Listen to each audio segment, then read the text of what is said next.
volviendo al Padre para volver a creer. Y le voy a contar aquí entre nos cómo nació esta palabra. Yo estaba teniendo un tiempo de oración con el Señor.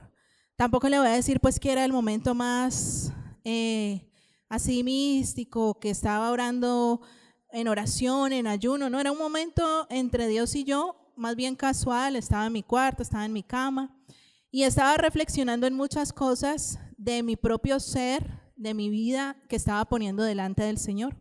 Y estaba orándole por cada una de esas situaciones, Señor, así como cuando uno le dice, Señor, yo tengo esta situación, tengo esta lucha, tengo estas preocupaciones. Y al final como del momento que estaba teniendo con el Señor, me vi como en una situación mía y ante mis propios ojos, en la cual lo único que dije y que tuve como para resumir ese tiempo de reflexión fue, Señor, líbrame de mí. O sea, esa fue mi oración final o el momento o la conclusión de mi oración, de ese tiempo de oración que estaba teniendo con el Señor. Le dije, no, o sea, no tengo cómo resolver esto, no tengo esto, tengo esto, me hace falta esto, estoy así, así, así. Señor, mejor líbrame de mí. Y ahí nació esta palabra. Amén. Digamos que en ese momento yo logré concluir algo que quiero que usted entienda hoy conmigo, porque cuando le estoy enseñando esto, no se lo estoy enseñando desde aprenderme algo, sino desde vivir algo que Dios me dice a mí primero, que incluso mientras lo estudio, Dios me sigue hablando y mientras lo estoy predicando, Dios continúa hablándome. Amén. Y eso mismo quiero que haga con usted, que podamos usted y yo esta noche juntos concluir que lo que necesitamos es rendirnos tanto delante del Señor y decirle, líbrame de mí. Amén. Quiero contarle una historia muy particular. Ahí me disculpan los bilingües. Es la historia de Howard Hughes. Nació entre 1905 y 1976. La historia dice que fue uno de los hombres más influyentes del siglo XX. Fue magnate, ingeniero, aviador y cineasta estadounidense. Para que lo pueda buscar y sepa que le estoy hablando la verdad, Howard Hughes. Dice que él quedó huérfano, pero al quedar huérfano heredó una gran fortuna. Bueno, ahí me lo tienen, gracias a Dios. Heredó una gran fortuna, él hizo películas de cine, dice que fue ingeniero y entonces en la Segunda Guerra Mundial él creó, porque era ingeniero, desarrolló y pilotó el colosal hidroavión de madera Hughes H-4 Hércules para la Segunda Guerra Mundial. Dice que fue una de las aeronaves más grandes jamás construidas. La diseñó él, la construyó y la pilotó. O sea que el tipo era un tipo bastante inteligente. Pionero en la aviación en Estados Unidos, estableció una compañía de fabricación de aviones y no solamente eso, sino una aerolínea también que tuvo mucho éxito en su momento. Sin embargo, para ilustrar esta historia, ahí ustedes lo pueden ver cuando estaba en su buen momento, y la otra imagen es al final de sus días. Lo paradójico es que sobrevivió a múltiples accidentes aéreos, pero al final de sus días terminó aislado. Dice que compraba, como tenía tanto dinero, compraba hoteles para vivir en los sótanos de los hoteles porque desarrolló una compulsión por los gérmenes. O sea, le tenía miedo a los gérmenes, entonces no se topaba con nadie, no se relacionaba con nadie porque creía que cualquier persona o cualquier cosa que tocara lo iba a infectar. Era un trastorno obsesivo compulsivo, lo que hoy en día se conoce como TOC. ¿Ha escuchado esa palabra? ¿No? Ahí se está instruyendo conmigo. TOC, trastorno obsesivo compulsivo. ¿Cuál fue ese trastorno? Él creía que cualquier cosa lo iba a enfermar, gérmenes por doquier. Dice que al final de sus días, siendo un magnate, ingeniero, aviador, millonario, exitoso, cualquiera de nosotros diría, tiene la vida ¿qué? Ideal o perfecta, pero no, al final de sus días terminó así y para poder reconocerlo tuvieron que hacerlo a través de las huellas porque nadie lo reconocía al verlo para saber quién era. ¿No le parece muy triste? ¿Sí o no? Un final muy triste. Entonces, a medida que pasaron los años, él empezó a ser dominado ¿por qué? Por sus miedos y por sus obsesiones. Desarrolló esos temores extremos y aquello que inicialmente parecían simples preocupaciones terminó como dominando completamente su vida y su existencia. Mire que él tenía tanto dinero que podría comprar en el mundo prácticamente ¿qué? Todo lo que quisiera. O sea, era, cuando decimos magnate, no es ni siquiera rico, lo que nosotros decimos millonario o pudiente, no. Era que tenía mucho, demasiado, suficiente dinero. Pero había algo que él no podía comprar y era ¿qué? ¿La qué? La paz para su mente. Completamente un hombre sin paz. Quizás muchos de nosotros nos hemos pasado la vida pidiéndole a Dios, iglesia, que nos libre de nuestros enemigos, de nuestras circunstancias, que nos libre de personas, y tal vez realmente lo que nosotros necesitamos es que Dios nos libre ¿de qué? De nosotros mismos. Algunas de las batallas más difíciles se libran ¿dónde? En nuestro propio corazón. Y la palabra, a lo largo de la palabra del Señor, siempre nos está hablando Dios precisamente de esto, del corazón, de lo que hay en el corazón, que no es lo que entra, sino lo que sale, lo que contamina. Nos habla de que nosotros debemos prestarle atención a nuestro corazón y hoy lo vamos a ver a la luz de la palabra. Entonces, algunas batallas, ¿cuáles son esas batallas o cuáles pueden ser algunas de esas batallas? Muchas veces son el orgullo, los temores, nuestro deseo de controlarlo todo. Muchas veces son miedos que nos paralizan, malas actitudes, nuestras propias debilidades, esas pasiones tal vez oscuras que hay en el fondo de nuestro corazón que nadie conoce, pero que nos hacen fallarle al Señor, nuestras limitaciones y esas cosas y muchas más que podemos tener en nuestro interior nos pueden hacer como presos de nosotros mismos. Este hombre terminó preso ¿de quién? O sea, dice que literalmente estaba encerrado, murió, muchos años pasó en confinamiento y ahí dice la historia que estuvo preso de él mismo. ¿Por qué? Porque no tenía paz en su corazón y porque cobró toda la relevancia y tuvo más poder lo que había mal dentro de sí mismo. Entonces, dígale conmigo, Señor, líbrame de mí mismo. Por eso es una oración que yo hice y que creo que es muy importante que nosotros hagamos el día de hoy, que le digamos al Señor de corazón y con entendimiento y con toda nuestra intención, Señor, líbrame de mí mismo. La palabra del Señor, como siempre, nos ilustra todas las cosas a las cuales nosotros nos podemos enfrentar en nuestra vida y en nuestro día a día.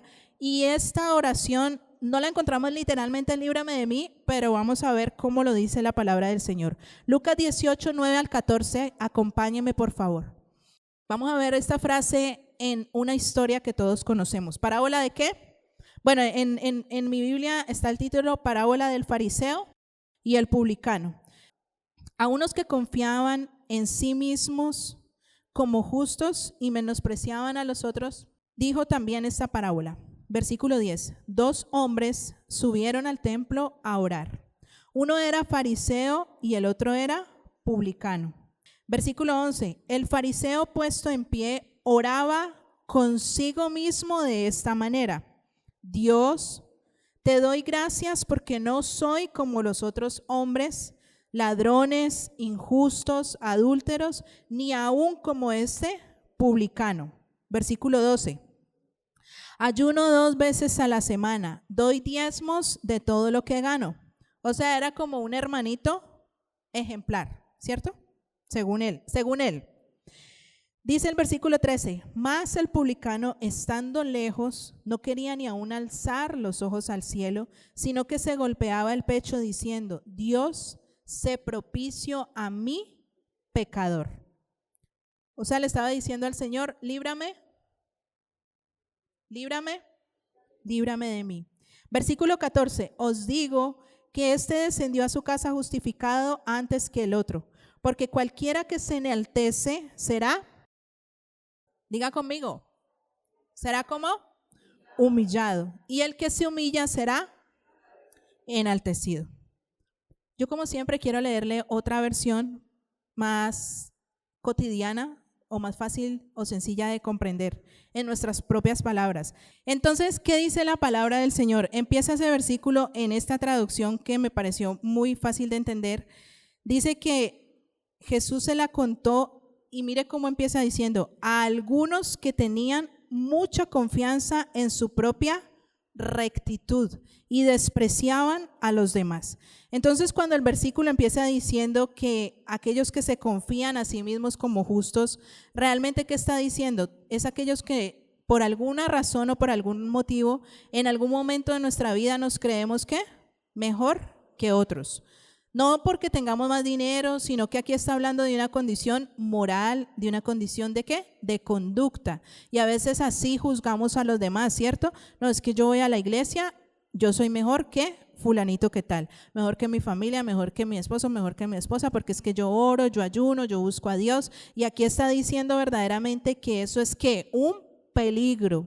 Cuando nosotros nos creemos a nosotros mismos mejor que los demás o más justos que los demás o despreciamos a los otros creyendo que nosotros estamos por encima de ¿qué? Del bien y del mal. ¿Cuántos alguna vez han estado ahí? Hay 4 honestos, conmigo 5. Bueno, yo creo que en algún momento todos hemos estado en esa situación de decir, yo soy mejor que aquella persona, porque yo no hago lo que hace aquella persona. Yo le voy a contar una historia personal, aquí entre nos, algunos ya la conocen. Nosotros cuando teníamos un negocio con mi esposo, teníamos unos vecinos terribles y había una que era más terrible que todas las demás. Entonces se convirtió en mi enemiga, ¿ya? Y aquí donde usted es esta monita de ojos verdes. Pero como yo era cristiana, entonces yo no podía hacer ¿qué? Nada, ¿cierto? Porque uno de cristiano no puede vengarse, ¿o sí? ¿Sí o no? No nos podemos vengar. Pero yo desde niña aprendí que si me la hacían, me la pagaban. A mí, ustedes no, porque ustedes. Entonces yo, como no podía hacer nada, yo iba a la palabra del Señor y le oraba al Señor y buscaba un pasaje que me diera mi venganza, ¿cierto? Yo no sé, yo hacía eso, seguramente usted nunca ha hecho eso. Y entonces me encontré con ese que decía que la viuda le pidió al juez injusto que le hiciera justicia ¿de quién? La viuda que dijo, hazme justicia de mi adversario. Yo necesitaba que Dios me hiciera justicia de mi adversaria. Ahora, no le voy a decir que era que hacía cualquier cosa, no, era terrible. Todos los días de Dios se inventaba algo para hacerme la vida o hacernos la vida ¿qué? A cuadritos. Obviamente con el tiempo y ya que uno avanza en el Señor y crece en Dios y madura. ¿Usted ya maduró? Madura, entiende que todo hace parte ¿de qué? Del proceso y de la formación de Dios para nuestra vida y para poder aprender cosas que hoy yo le puedo compartir a usted. Entonces la señora yo creo que ella desde que abría los ojos estaba pensando, ¿cómo le voy a molestar la vida a esta gente? Y lo lograba. Entonces yo iba a Dios con frustración y no sé qué, hasta que encontré ese pasaje. Y yo me buscaba todos los pasajes de los enemigos y todo eso. Y como yo era tan justa, ¿cierto? Porque ella era impía y yo conocía de Dios, entonces yo me creía como justa en mi propia opinión. Entonces como yo era tan justa, yo le decía al Señor, yo estaba convencida que yo oraba la palabra y se iba a cumplir. ¿Usted ha estado así? Entonces yo le decía al Señor, Señor, hazme justicia de mi adversario. Y yo mientras oraba, yo pensaba, sí, es que esta señora hace esto, es vulgar, es hechicera, le gusta la brujería, le gusta esto, hace esto. En cambio yo voy a la iglesia, oro, ayuno, sigo tus caminos. No, yo soy justa, ¿cierto? La palabra se tiene que cumplir. Hazme justicia de mi adversario. Y una mañana aquí en la iglesia, estábamos en la alborada cuando veníamos a las 5 de la mañana los viernes. ¿Cuántos venían? O vinieron. Entonces yo estaba orando y yo así, porque yo ya estaba en un estado de amargura de ver que la señora seguía muy campante como si nada, ¿sí? Entonces yo le decía al Señor esa mañana, no, Señor, ya esto es el colmo, está pasado, hazme justicia de mi adversario, hazme justicia de mi adversario, hazme justicia de mi adversario. Y el Señor me habló. Ahora, no le voy a decir, se abrió el cielo y la voz descendió y la luz me iluminó en medio de todos mis hermanos. No, sentí que habló a mi corazón, porque yo estaba cerrada, trancada y con llave, que el Señor, yo estaba esperando la justicia divina. ¿Y usted qué cree que más o menos cómo me la imaginaba? Así como un rayo cayendo de repente. Solo yo he tenido esos pensamientos, qué pena con ustedes. Y le dije al Señor esa mañana, entonces, Señor, hazme justicia de mi adversario. ¿Hasta cuándo? Si yo soy tu hija. ¿Usted oraba así? Yo soy tu hija, esa que va a la iglesia, esa que habla de ti, esa que se arrodilla a orar, esa que trata de hacer lo correcto. Entonces, hazme justicia de mi adversario. Y resulta que el Señor me dijo, ¿estás segura que quieres que te haga justicia de tu adversario? Y yo no lo pensé. ¿Qué cree que le dije? Que sí, Señor, yo quiero que tú me hagas justicia. Eso era lo que estaba esperando. Y resulta que el Señor, seguido de eso, me dice, siento que me habla y me dice, ok, yo te puedo hacer justicia de tu adversario. Solamente quiero que sepas algo, sentí que me dijo el Señor. Quiero que estés segura que el día que alguien me pida que te haga justicia y tú seas su adversario, tú puedas salir bien librada de ese asunto. ¿Cómo creen que quedé yo? Hubiera sido necio de mi parte que le dije, sí, señora, exactamente, nada cambió mi pensamiento, ni mi parecer, ni mi corazón, ni seguramente el resentimiento o la rabia que yo tenía con justa causa de esa impía y incircuncisa, sino lo que me dijo el Señor claramente ese día. ¿Estás segura que quieres que te haga justicia? Sí, Señor, quiero justicia. Eso es lo que estoy esperando. Ok, yo te puedo hacer justicia, pero entonces tienes que saber que el día que alguien venga a mí, porque con la misma vara que medimos, ¿qué pasa? Seremos medidos. Entonces, si yo estoy haciendo uso de una palabra del Señor, el día que la palabra me mide a mí y mide a los demás. La palabra no es solo para medir por fuera nuestro, es para medir a los otros y también para medirnos a nosotros. Amén. A ustedes y a mí. Entonces el Señor me dijo claramente, sí, yo te puedo hacer justicia de tu adversario, pero tienes que saber algo. El día que alguien venga a mí a orarme y a pedirme justicia de su adversario y tú seas su adversario, ¿vas a salir bien librada? Yo no, Señor, era mentira. Yo me sigo aguantando. Hasta ahí oré de esa manera. Entonces mi mamá, linda, hermosa, las mamás son lindas, ¿cierto? Y más oportunas, ¿cierto? Bendiga a esa señora para que se acaben esos problemas. Yo no la voy a bendecir. Señora, hace esto, yo no la voy a bendecir. Bueno, no la bendiga entonces y siga por lo mismo. Y hasta que digamos que oré de todas las formas posibles y no hubo respuesta de ninguna manera. Entonces yo dije, no hay de otra sino, ¿cuál cree? Bendecirla. Y empecé a bendecirla. Me salía en reversa. Señor, yo la mando. Señor, a Julana.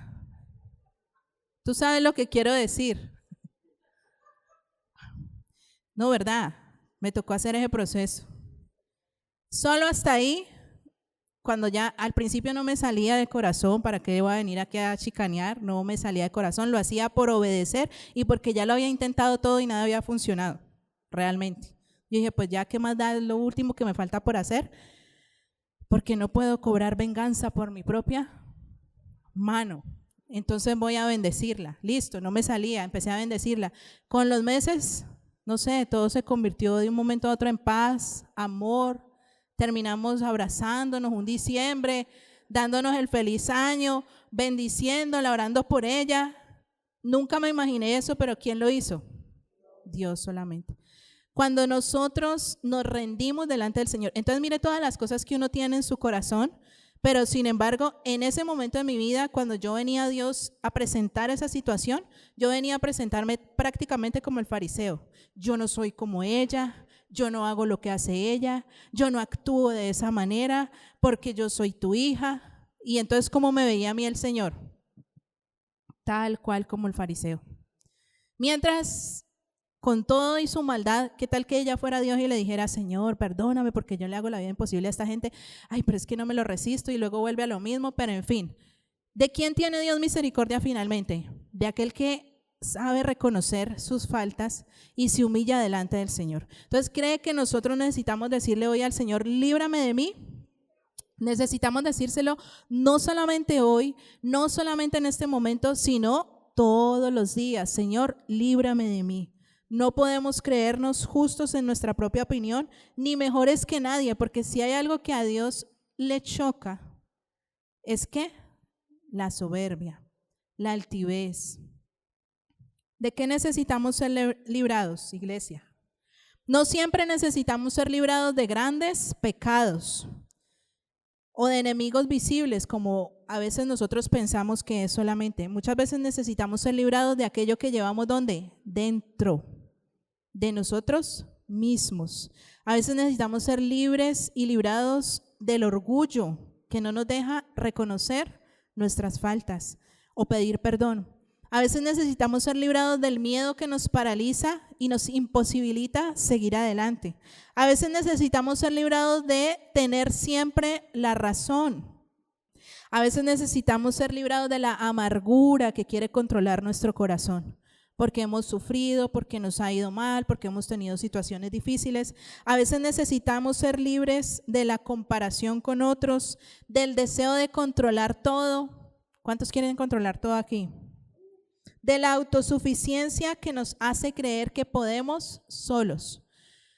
A veces nosotros creemos que porque tenemos dones, talentos, inteligencia, habilidades, que estoy completa y absolutamente segura que todos aquí los tienen, dones, talentos, habilidades.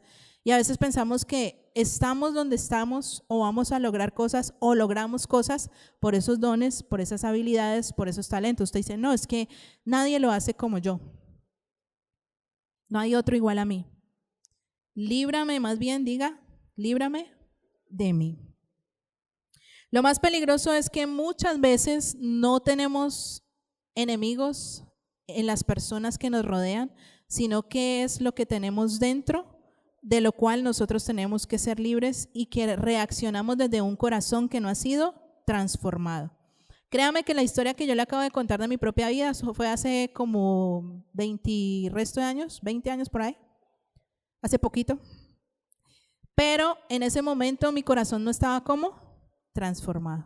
Y aún hoy sigo en proceso de transformación. Pero lo más importante es que nosotros podamos entender y comprender la necesidad que tenemos de ser transformados por Cristo a la luz de su palabra. Entonces Jesús contó esta parábola porque hay ocasiones que el mayor obstáculo, y es otra oración que seguramente si yo no hubiera vivido esas experiencias no hubiese aprendido a hacer, pero a veces el mayor obstáculo para que podamos disfrutar de la gracia de Dios, podamos disfrutar de su favor, podamos disfrutar de su misericordia o de sus bendiciones, a veces el mayor obstáculo somos nosotros mismos. Nuestros paradigmas, nuestro modo de pensar, nuestras reacciones, nuestras actitudes, nuestras imposibilidades, nuestras debilidades, todo aquello que en nosotros quiere cobrar vida por encima de lo que Cristo quiere hacer en cada uno de nosotros. Por eso cuando yo estaba orando y vino a mi mente esa frase y se la dije al Señor como con todo mi corazón y con toda mi sinceridad, estaba solamente yo y el Señor, nadie más, y le dije, Señor, como que vi en resumen lo que le había pedido al Señor acerca de aquello que quería entregarle de mí, acerca de aquello con lo que tal vez estaba luchando o con lo que venía batallando, y le dije, Señor, lo único que puedo pedirte en esta hora es que me libres de mí. A veces quiero condensar esto en una frase. Hay veces en las que el enemigo no está enfrente de nosotros, está dentro de nosotros.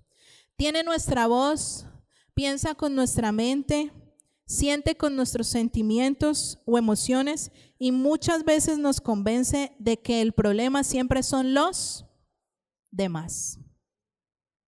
Usted puede verse tal vez reflejado allí, no me diga, solamente piense, pero a veces ocurre de esa manera, ¿no?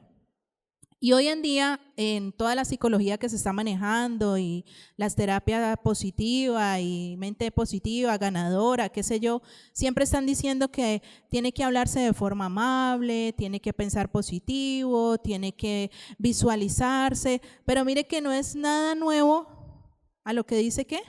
La palabra desde siempre. Porque ¿qué dice la palabra? Que nosotros debemos guardar nuestro corazón, que debemos prestarle atención a lo que nosotros pensamos, que dentro nuestro es que nacen los pleitos, las iras, los celos, las guerras. Entonces, ¿será algo distinto a lo que hoy en día nos venden como una mentalidad positiva? No, está en la palabra del Señor. Punto número 1, ¿y de qué necesitamos ser librados? Líbrame de mí significa, obviamente no le puedo hablar de todo esta noche, pero algunas cosas importantes. Líbrame de mi ceguera. Diga conmigo, líbrame de mi ceguera. Lo vimos en el versículo 9, que decía, a unos que confiaban en sí mismos como justos. Yo estaba ciega en ese momento de la historia que le conté. Estaba absolutamente convencida que el problema era ¿quién? Mi vecina. Y lo que yo no entendía, que ahora entiendo, es que mi problema no era mi vecina. Mi problema era que el Señor quería revelar y revelarme a mí lo que había en mi ser que tenía que ser como transformado. Amén. Entonces a veces pensamos que el problema son las personas, los que nos rodean, los que están afuera, y lo que realmente Dios quiere es revelarnos lo que hay en nosotros que necesita transformarse con el poder de Dios. Jeremías 17:9, por favor, para que lo leamos y entendamos lo que dice esta palabra. Líbrame de mi ceguera. ¿Qué dice la palabra? Léalo conmigo. 1, 2, 3.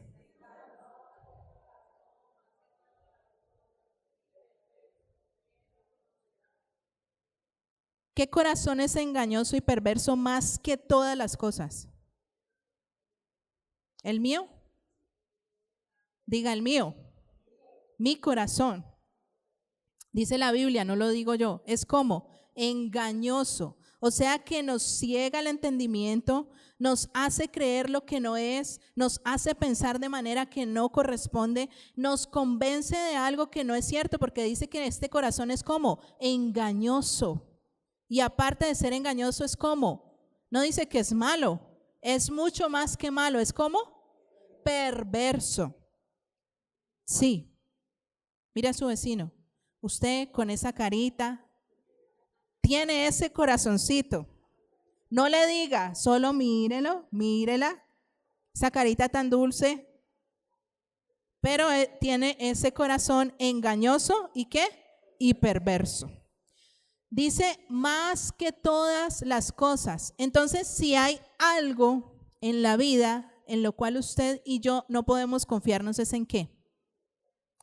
En nuestro propio corazón. Porque este corazón nos engaña y es perverso. Lo dice la palabra del Señor. Y termina con una pregunta. ¿Quién lo conocerá? Usted, yo sé que le estoy diciendo esa palabra y en el nombre del Señor yo clamo para que la podamos comprender y entenderla, porque escuchamos esta palabra pero seguimos pensando, no, mi corazón no es así. Hasta allá tampoco. Engañoso y perverso más que todas las cosas. ¿Qué tenía este fariseo? Un corazón que lo engañaba. El fariseo no era un hombre inmoral, según lo que dice la palabra, porque era un cristiano como ejemplar, ¿cierto? Lo leímos, pero había perdido ¿qué? La capacidad de verse a sí mismo, de mirar hacia dentro. Había perdido esa capacidad. La peor ceguera espiritual es la de quien puede ver, escúcheme esta frase con atención, la peor ceguera espiritual es la de quien puede ver los errores de todos menos los propios. Eso pasa por allá lejos, ¿no? Por acá, por estos lados, no. El orgullo tiene características. Mire, señala, pero no examina. Era lo que estaba haciendo el fariseo. O sea, es que la palabra nos lo está mostrando. Corrige a todo el mundo, pero no se arrepiente. exige gracia para sí y justicia para los demás. Eso hace parte de nuestro corazón, ¿qué? Orgulloso. Y ahí vamos más allá. Es posible, como este fariseo, porque el fariseo era supuestamente un cristiano ejemplar que cumplía con todo, es posible servir a Dios y estar lejos ¿de quién? De Dios. Es posible predicar y cuando predicamos enseñamos, pero no ser enseñables. Es posible adorar con los labios, pero nuestro corazón estar como lejos del Señor, y también lo dice la palabra. Yo quiero que se haga una pregunta conmigo. ¿Hace cuánto no le dices al Señor, muéstrame lo que yo no puedo ver de mí mismo? Siempre estamos pidiéndole al Señor, Señor, muéstrale a Julano, a Julana, que está equivocado, que está equivocada, que así no es, que eso no es lo correcto, que no está haciendo lo que está bien. Pero ¿hace cuánto no le pides al Señor que te muestre lo que tú no puedes ver de ti mismo? Y yo quiero que nosotros podamos entender hoy que tiene más mérito, lo estamos viendo en la palabra y en esta historia del fariseo y el publicano, tiene más mérito cuando nosotros vamos y nos humillamos delante de Dios a reconocer nuestra incapacidad, nuestras falencias, nuestras debilidades y a decirle, Señor, muéstrame lo que yo misma no puedo ver de mí, porque seguramente mi corazón, ¿qué hace? Me engaña constantemente. Usted lo acaba de leer conmigo. No es algo que yo esté inventándome. Es algo que está escrito ¿dónde? En la eterna e inmutable palabra del Señor. ¿De qué más necesitamos ser librados? Líbrame primero de la ceguera, de mi ceguera. Número 2, líbrame de mi orgullo. Mire que el fariseo no encontró su identidad en Dios. El fariseo encontraba su identidad porque él se describía a sí mismo comparándose con otro. O sea, él no encontraba su identidad en decir, Señor, yo te necesito, líbrame de mí, ayúdame, yo soy tu hijo, necesito tu gracia. No, él encontraba su identidad, era viéndose o comparándose con otros. Su justicia dependía de qué? No de la justicia de Dios, porque usted y yo delante de Dios, nada que hacer. Somos justos y Dios nos ve justos porque Él ve a Jesús a través de nosotros, que es realmente como justo. Pero usted y yo realmente no tenemos ninguna justicia en nosotros. Sin embargo, el fariseo, ¿qué hacía? Su justicia dependía de que hubiera alguien peor que él. Sí, es como cuando usted dice, es que ese no tiene perdón de Dios. Entonces, como ese es peor que nosotros en lo que hace, nosotros pensamos que eso nos justifica delante de ¿quién? De Dios. O como yo no hago lo que la otra persona hace, entonces eso me justifica ¿cómo? Delante de Dios. Y así tal cual era el fariseo. Cuando necesito rebajar a otros para sentirme mejor, mi identidad está edificada sobre el orgullo y no sobre la gracia. ¿Entendemos el concepto, iglesia? Cuando nosotros necesitamos en cualquier ámbito de nuestra vida, sea con un compañero de trabajo, de estudio, en la casa, un familiar, un amigo, alguien cercano, un hermano de la iglesia, cuando nosotros necesitamos rebajarlos a los demás para sentirnos mejor, nuestra identidad está edificada ¿dónde? En el orgullo y no en la gracia de Dios. Su identidad no depende de quién es usted. Su identidad no depende de qué hace usted. Su identidad depende de en quién usted y yo hemos creído. En quién confiamos, de quién dependemos. Porque por nosotros mismos, todo lo que usted crea de sí mismo que es correcto, perfecto, único, maravilloso y una maravilla china, a Dios no le sirve. Necesitamos solamente su gracia y misericordia. La comparación produce competencia, celos cuando nos comparamos con los demás. Críticas, sea con su pareja, sea con sus hijos, sea con su jefe. ¿Qué hay ahí cuando nos comparamos? Celos, crítica, envidia, falta de misericordia, autoengaño. Porque sí, diga conmigo, me autoengaño. Dígalo, con confianza. Me autoengaño cuando creo que soy mejor que los demás, cuando creo que hago las cosas mejor que los demás. Puede que sí, y siempre habrá gente que haga cosas de mejor manera que nosotros o que tenga más habilidades que nosotros, pero en vez de nosotros estar enfocándonos en eso, deberíamos enfocarnos en decirle: Señor, líbrame de mí.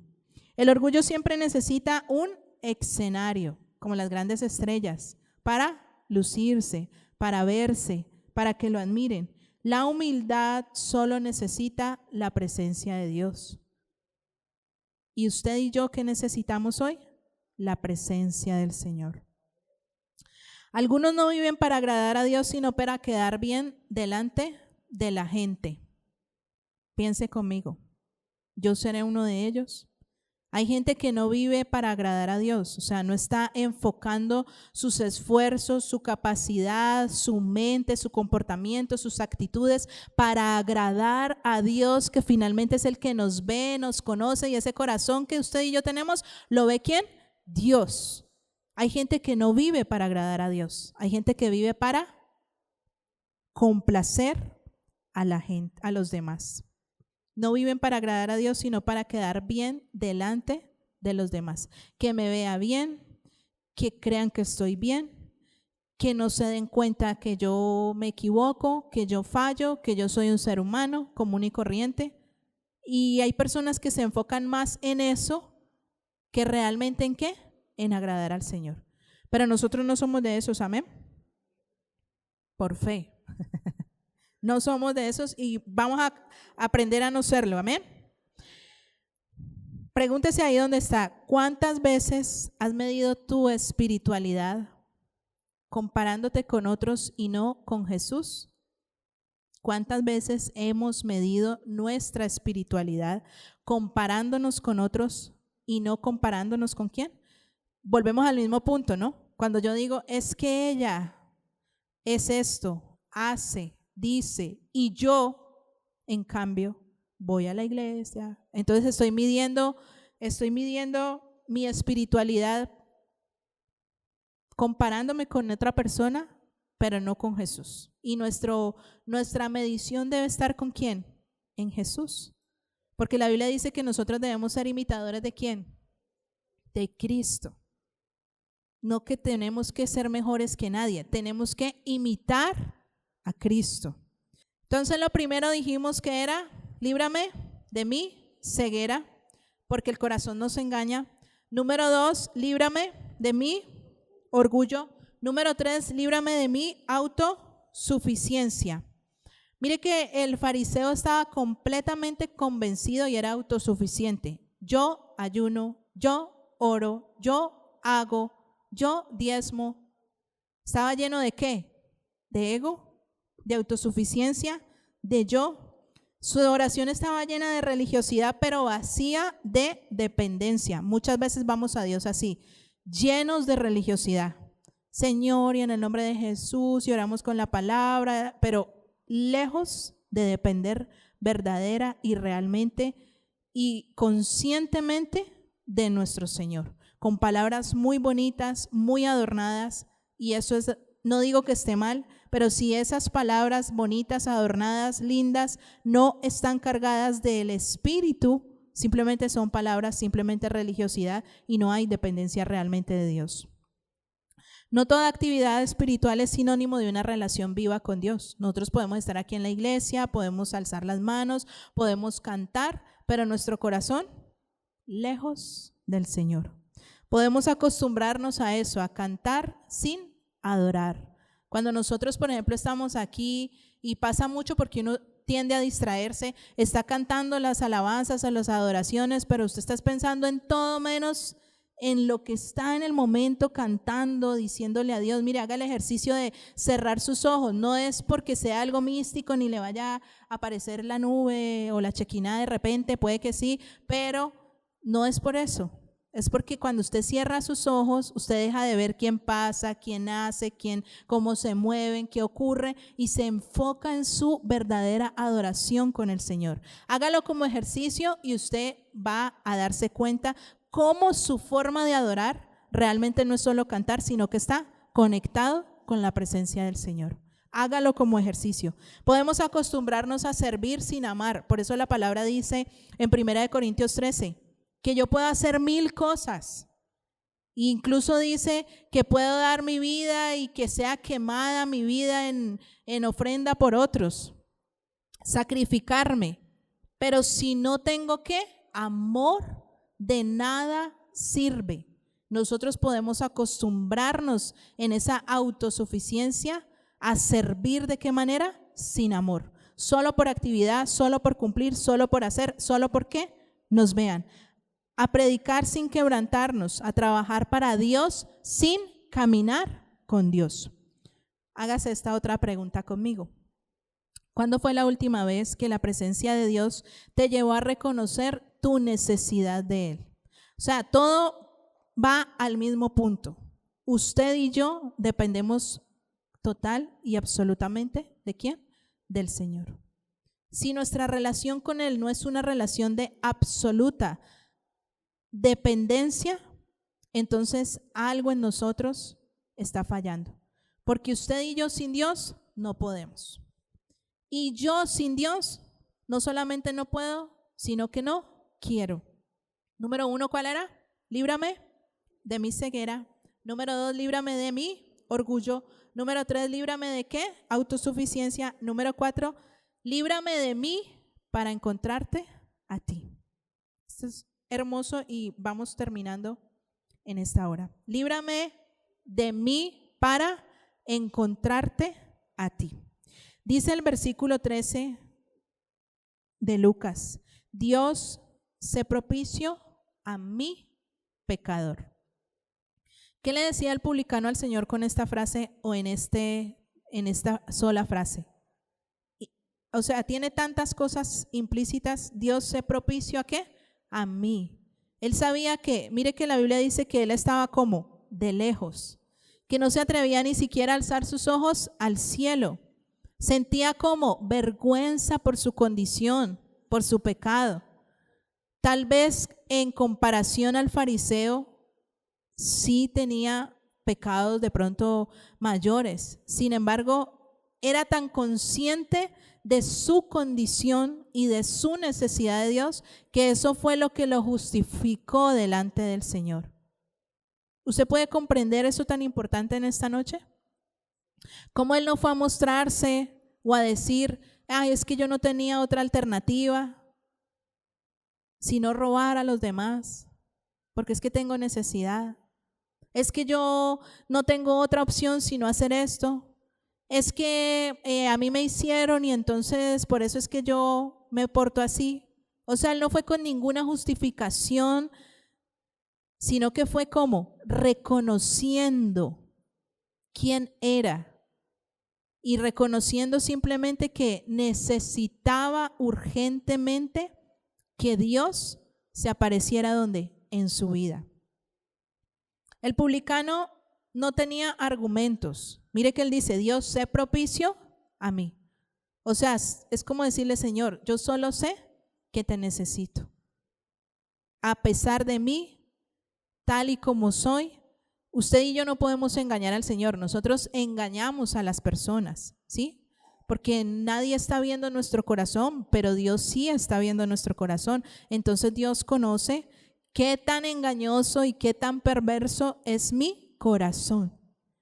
Por eso era que el publicano, siendo consciente, y es lo más importante delante de Dios, que nosotros podamos reconocer nuestras debilidades.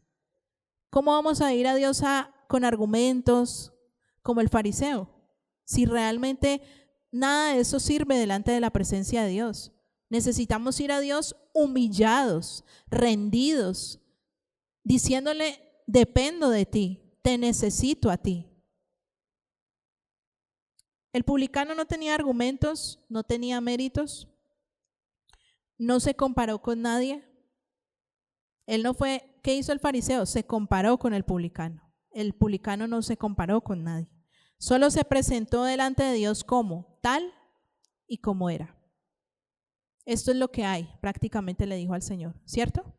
Y que nosotros hoy y todos los días le podamos decir a Dios, Señor, este soy yo, esta soy yo. Sé propicio a mí, líbrame de mí, ayúdame, Señor, a agradarte.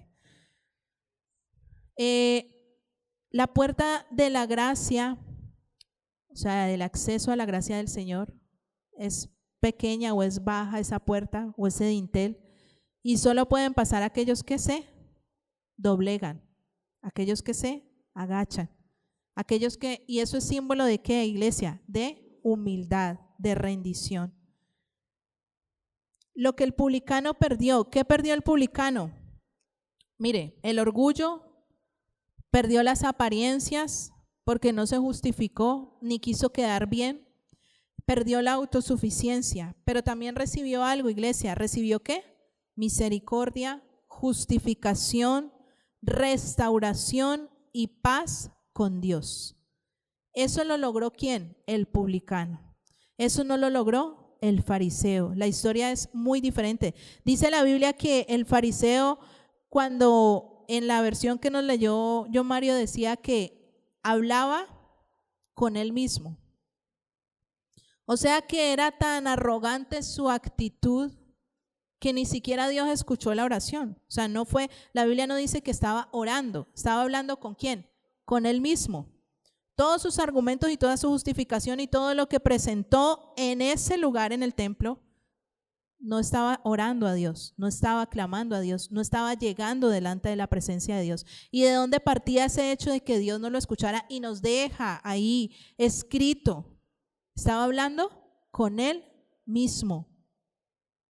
O sea, muy triste que nosotros vayamos a Dios pensando que vamos a orar y que vamos a hablar con el Señor y que, dada la condición de nuestro corazón, simplemente Dios diga, no tengo nada que escuchar. O sea, es tan grande tu arrogancia, es tan grande tu orgullo, es tan grande tu ego, es tan grande tu yo, es tan grande tu justicia propia, es tan grande tu condición de excelencia que yo no, ni para qué te escucho. Nosotros necesitamos es que, iglesia, rendirnos delante del Señor y decirle, Señor, tal vez no estoy en mi mejor momento, tal vez no estoy haciendo las cosas de la mejor manera, tal vez no estoy tomando las decisiones que tú quieres que yo tome, tal vez no estoy siendo el ejemplo que tú deseas que yo sea, pero estoy aquí necesitando de ti. Estoy aquí buscándote a ti. Estoy aquí clamando por tu misericordia y por tu gracia. Desde hoy, iglesia, aprendamos a no orar más de esa manera como oraba la hermana que le conté ahorita, que creía muy justa. No oremos más así al Señor porque estoy segura que Dios no escucha. A mí no me escuchó y veo que al publicano tampoco. Yo era que no había leído seguramente esta historia en ese momento. Necesitamos rendirnos delante de Dios. Reconocer que sin Dios nada somos, nada podemos. Y todo lo que usted puede, todo lo que usted es, todas sus capacidades son del Señor. Se las debe a Dios. Amén. Y Él quiere darnos ¿qué? Más. Entonces hay gente que tal vez tiene más capacidades para dar mucho más o para estar mucho más lejos, pero el corazón soberbio, altivo, orgulloso, justo en su propia opinión, no le permite llegar más lejos. Póngase en pie, por favor. Entonces vamos a decirle hoy al Señor que nos libre ¿de qué?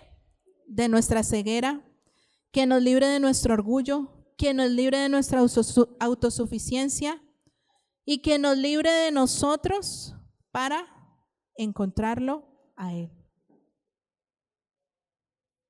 Y ahí Jesús termina con una frase que resume toda la historia o toda la parábola y está en el versículo 14. Dice así, y yo creo que aquí está la clave para cada uno de nosotros, porque lo bonito de Dios es que no solamente nos muestra la radiografía de lo que nosotros somos, sino que nos da también ¿qué? La salida o el remedio. Dios no puede sanar a alguien que no cree que necesita sanidad. Dios no puede ayudar a alguien que no cree que necesita ayuda. Igual que nosotros tampoco lo podemos hacer. Y el versículo 14 dice, porque cualquiera que se enaltece será humillado, y el que se humilla será enaltecido. Entonces, mire, iglesia, según lo que dice la palabra, es preferible que nosotros mismos nos autohumillemos a que Dios, ¿qué?, nos tenga que humillar. Le aseguro que es 1000 veces mejor que usted vaya a Dios y le diga, Señor, está bien, lo estoy haciendo mal, no lo estoy haciendo bien, necesito que tú me ayudes, líbrame de mí, socórreme, porque si tú no me, otra oración que he hecho muchas veces, Señor, si tú no me socorres, perezco. Si Dios no me socorre, perezco. Entonces el problema del fariseo no era que tuviera demasiado pecado. Ahí no dice la Biblia realmente en ningún momento que era mentiroso, que era blasfemo, que robaba o que hacía esto. O sea, según la Biblia, el fariseo era un cristiano, ¿qué?, ejemplar. Pero realmente estaba lejos del Señor. El problema era que tenía demasiado yo. Cierre sus ojos ahí donde está. Y si usted puede tener la humildad en esta noche de reconocer que esta palabra era para usted, que está aquí. Dígale, Señor, yo reconozco quién soy delante de ti, oh Dios. Y tal vez no puedo dimensionar realmente lo que hay en mi corazón, Señor, maldad, engaño, altivez, orgullo. Tal vez no reconozco realmente quién soy, pero tú me conoces, Señor. Y tal vez por eso era que David, Señor, dice tu palabra que era conforme a tu corazón. La Biblia me deja ver, Señor, que él tuvo pecados, debilidades, te falló muchas veces. Y entonces, ¿cómo entiendo yo, Señor, que tenía un corazón conforme al tuyo? Ese corazón era un corazón humilde, porque así era el corazón de David, humilde, que reconocía sus necesidades delante de ti. Un David que decía, examíname, Señor, examina mi corazón y ve si hay en él caminos de perversidad. Señor, ayúdanos. Tal vez esta palabra no es una palabra popular. Tal vez no es una palabra, Señor, que desate risas o aplausos, Señor, pero es una palabra absolutamente necesaria para poder presentarme delante de ti, Señor, y realmente ser justificado. Yo no soy mejor que mis hermanos. Yo no soy mejor que nadie en este lugar, Señor. Solo me sostiene tu gracia. Solo me sostiene tu misericordia. Solo me sostiene, Señor, tu amor. Líbrame de mí, Señor, de mis bajas pasiones, de mis malas actitudes. Líbrame de la mentira que hay en mí, Señor. Líbrame de la arrogancia. Líbrame, Señor, de querer hacer todo sin ti, de la autosuficiencia. Líbrame de mí, Señor, porque tú me conoces bien. Y lo que usted pueda reconocer en esta noche delante del Señor, hágalo.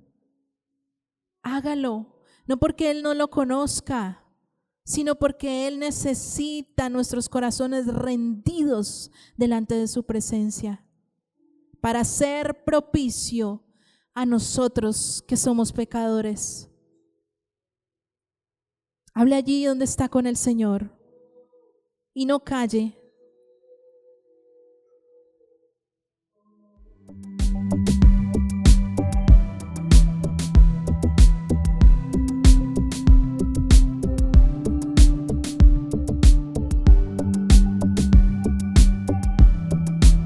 Volviendo al Padre para volver a creer.